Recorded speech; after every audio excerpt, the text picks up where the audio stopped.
I want to ask you about not necessarily the polling around this, but the public sentiment, because I think that the overturning of Roe v. Wade, I think Democrats see that as an issue that they can really fundraise on and they can drive voters to the voting booth in November. But it seems to me that a lot of Democrats, that it's having the opposite effect, because so many of them recognize the fact that Democrats, much like Republicans on other issues, have had plenty of time to get things done with respect to codifying Roe v. Wade, especially under Obama.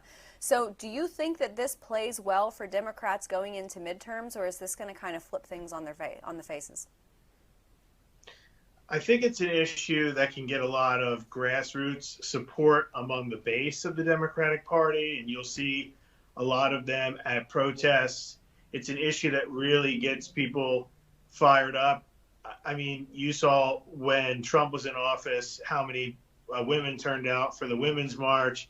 These kinds of issues do well with female Democratic voters.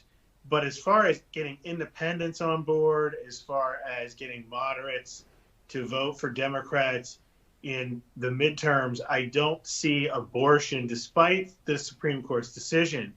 I don't see abortion being the issue that's going to help Democrats with those independent voters, moderate voters. They care about the fact that we're heading toward double-digit inflation. I think a lot of them are focused on the economy. We've done stories on this at Just the News.